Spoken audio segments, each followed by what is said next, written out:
सच पूछो तो भगवान को ही आशीर्वाद देने का महत्व है। संसार के लोगों को आशीर्वाद देने का कोई महत्व नहीं। और सबसे बड़ी बात तो यह है कि संसार के किसी प्राणी को आप आशीर्वाद दो तो आपकी बात, आपकी वाणी झूठी हो जाती है। आप किसी को आशीर्वाद दो, जाओ सुखी हो जाओ, अब उसके जीवन में सुख नहीं लिखा है, उसके प्रारब्ध में सुख नहीं है, तो तुम्हारे कहने से थोड़ी हो जाए।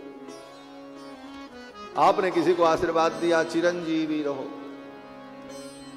और वो अल्पायु है, तो आप उसका भाग्य तो नहीं बदल दोगे। तो संसार के प्राणियों को दिया जाने वाला आशीर्वाद झूठा हो जाता है, लेकिन भगवान को आशीर्वाद दिया जाए तो वो वाणी सत्य हो जाती है। आप भगवान को आशीर्वाद दो, हे प्रभु आप सदा बने रहो, तो भगवान सदा बने रहते हैं। आप किशोरी जी को आशीर्वाद दो, हे सियाजू आपका सुहाग बना रहे, उनका सुहाग सदा बना हुआ। जानकी जी को आशीर्वाद दो, हे जानकी जी आप सौभाग्यवती भव, आप सौभाग्यवती रहो, बोले वो सदा सौभाग्यवती हैं। तो भगवान को आशीर्वाद देने पर वाणी भी सार्थक हो जाती है, निरर्थक नहीं होती। परशुराम जी ने भगवान को आशीर्वाद दिया, स्वस्ति तेस्तु परंतप, हे परम तप आपका कल्याण हो। और श्री परशुराम जी महाराज विदा हो गए। इसके बाद बारात अयोध्या के लिए चल पड़े। जब परशुराम जी विदा हो गए तब दशरथ जी को होश आया, अभी तक बेहोश थे, बेहोश पड़े। जब परशुराम जी चले गए तब दशरथ जी को जब होश आया तो दौड़ करके जाकर के भगवान श्री राम को गले से लगा लिया। बाहुभ्याम संपरिस्वज्य, जाकर के अपनी दोनों भुजाओं से राम को हृदय से लगा लिया। मूर्धन्युपाघ्राय राघवम, और अपने राम के मस्तक को सूंघा और हृदय से लगाकर गतो राम इति श्रुत्वा हृष्ट प्रमुदितो नृपः, राम जी को हृदय से लगाया, राम जी के मत्थे को सूंघा दशरथ जी ने और धीरे से पूछा, राम वो बाबा जी कहां गए?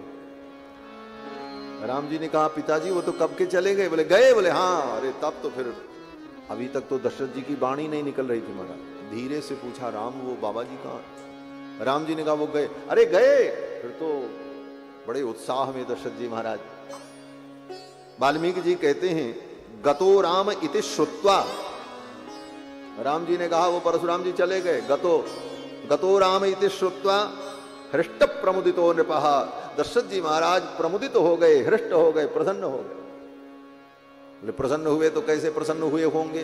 बोले इसी प्रकार प्रसन्न हुए होंगे। अरे चले गए? बोले हाँ चले गए। यही प्रसन्नता व्यक्त वही होगी, ये अनुमान है। और फिर सेना को आदेश दिया, सेना अयोध्या के लिए चल पड़ी।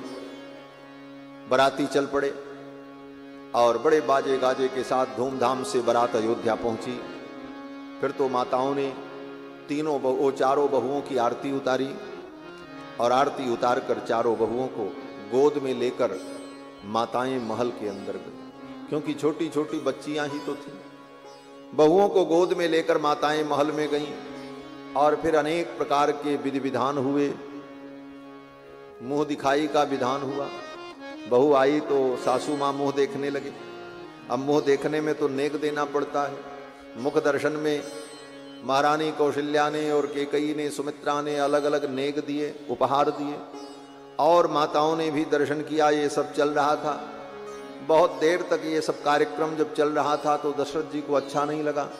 दशरथ जी ने आकर के कौशल्या से कहा, महारानी अब बहू घर में आ गई है, रोज ये सब होता रहेगा, अब आज विलंब करना ठीक नहीं है। बहू को ले जाओ, कुछ भोजन कराओ, जल पिलाओ, ये सब तमाशा बंद करो, ये सब तो होता ही रहेगा। दशरथ जी ने कहा, बधू लड़किनी पर घर आई, राख्यो नयन पलक की नाई। जैसे आंखों को पलकें संभाल करके रखती हैं, पलकें आंखों की साज संभाल करती हैं, उसी प्रकार इन बहुओं को संभाल करके रखना। ये दशरथ जी ने महारानी कौशल्या को कहा। बधू लड़किनी पर घर आई, राख्यो नयन पलक की नाई। बधू लड़किनी पर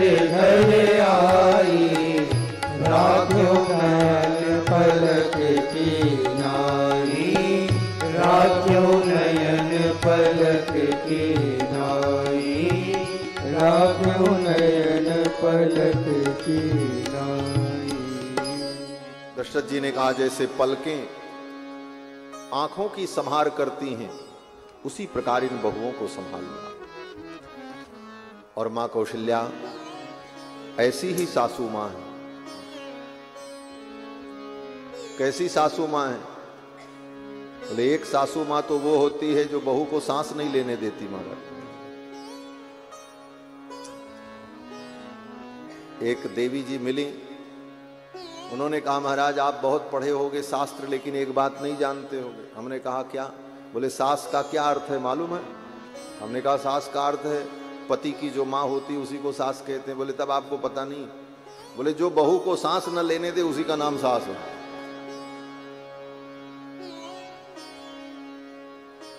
तो एक तो सास ऐसी भी होती है दुनिया में, लेकिन सास कैसी हो? बोले जैसी कौशल्या महारानी। कौशल्या जी ने कभी अपनी बहुओं से काम की तो बात छोड़ दो कि कोई काम करवाएं, बिना कहे ही बहुएं सब कुछ संभालती हैं, करती हैं। लेकिन जहां कहने की बात आई तो मां कौशल्या ने कभी किशोरी जी से यह भी नहीं कहा कि दीपक की बत्ती को भी तुम टाल दो। जो दीपक जलता है ना, उस दीपक में जो बत्ती जलती रहती है, जब उस पे आगे कालिख जम जाती है तो 2-4 घंटे बाद एक बार उसको आगे पीछे करना पड़ता है। लेकिन ये काम भी इतना छोटा काम, इस काम को भी कभी मां कौशल्या ने जानकी जी से नहीं कहा। क्यों नहीं कहा? बोले दीपक में तो ज्वाला है और बहू बच्ची है, गई अगर छू दिया कहीं कुछ हो गया। और ऐसे भी मेरी किशोरी कमल के समान कोमल है और दीपक की ऊष्मा से, दीपक के प्रकाश से, दीपक के तेज से कहीं मेरी बहू का मुंह कुम्हला गया तो क्या होगा? इसलिए कौशल्या जी ने कभी दीपक की बत्ती भी टालने के लिए जानकी जी से नहीं कहा। गोस्वामी तुलसीदास जी लिखते हैं, टारने नहीं कहूं, दीप बात टारने नहीं कहूं, जियन मूल जिम जोग बत रहूं, जियन मूल जिम जोग बत रहूं, जियन मूल जिम जोग बत रहूं। दीप बात टारन नहीं कहे, दीप की बत्ती को भी टालने के लिए नहीं कहा। और अब श्री सीतारामचंद्र जी सुखपूर्वक अयोध्या में निवास करते हैं। विवाह के बाद चारों भाई जब अयोध्या आए, उस समय भरत जी के मामा महाराज युधाजित, जो केकय नरेश हैं, वो भी आए थे। जब वो अपने घर जाने लगे केकय देश, तो मामा जी ने दशरथ जी से कहा महाराज कुछ दिन के लिए भरत को ननिहाल भेज दो, हमारे साथ चलें और घूम के आ जाएं। मामा जी आए थे तो मामा जी ने सोचा भरत को लेते चलें कुछ दिन के लिए। मामा का भांजे पर बड़ा प्रेम होता है, इसीलिए मामा को मामा कहा जाता है। मामा का मतलब दो माँ, यम ए मामा। माँ माने एक माँ के अंदर जितना प्रेम है उससे 2 गुना ज्यादा प्रेम जिसके अंदर हो उसका नाम मामा। लेकिन इसका भी अपवाद है, इस दुनिया में बड़े खतरनाक मामा भी हुए। एक मामा कंस भी था, एक शकुनी मामा भी था, एक मारीच मामा भी था,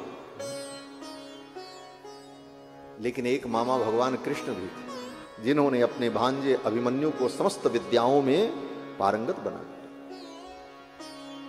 तो मामा जी ने कहा भरत जी को कुछ दिन के लिए ननिहाल भेज दीजिए। दशरथ जी ने कहा ठीक है। तो श्री भरत जी महाराज अपने मामा जी के साथ विवाह के बाद ननिहाल चले गए। भरत जी जब ननिहाल जाने लगे तो शत्रुघ्न जी भी उनके साथ चले गए। कथा में आपने सुना था शत्रुघ्न जी का धर्म क्या है? विशेषतम धर्म, भगवान के भक्त का अनुगमन करना।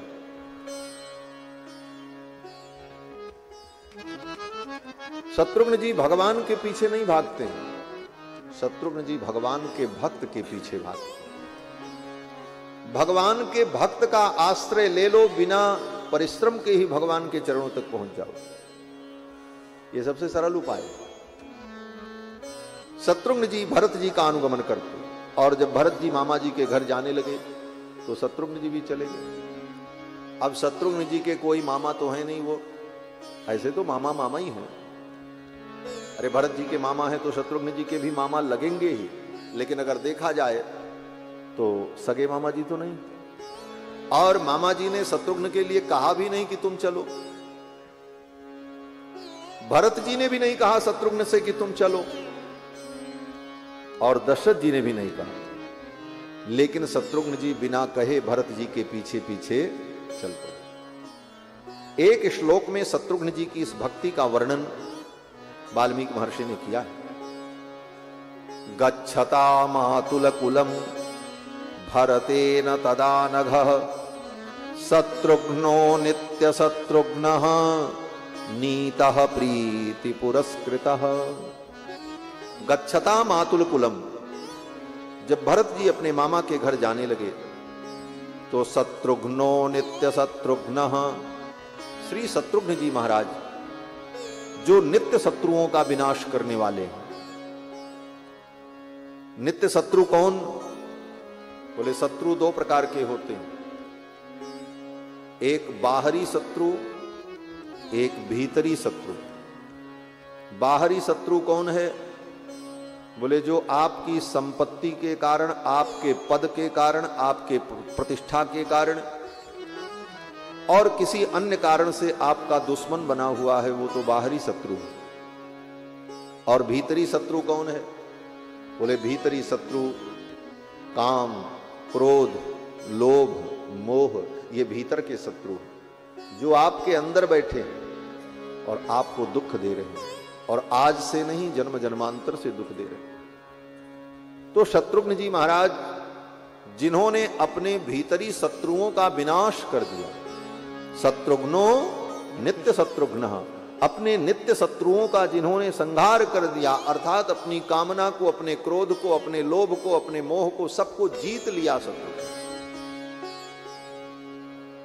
शत्रुघ्न जी की कोई कामना नहीं है कि हम अयोध्या में रहें, यह भी कामना नहीं है कि अपनी मैया के पास रहें, यह भी कामना नहीं कि पिता के पास रहें, यह भी कामना नहीं कि हम प्रभु श्री राम के पास रहें। अपनी समस्त कामनाओं को जिन्होंने जीत लिया है, ऐसे शत्रुघ्न जी महाराज की केवल एक इच्छा है, भगवान के परम भक्त भरत के चरणों का अनुगमन करना, उनकी सेवा करना। ये परम धर्म है शत्रुघ्न जी का। इस कारण से शत्रुघ्न जी महाराज भरत जी के पीछे पीछे चल पड़े। नीतः प्रीति पुरस्कृतः, प्रीति के कारण, प्रेम के कारण।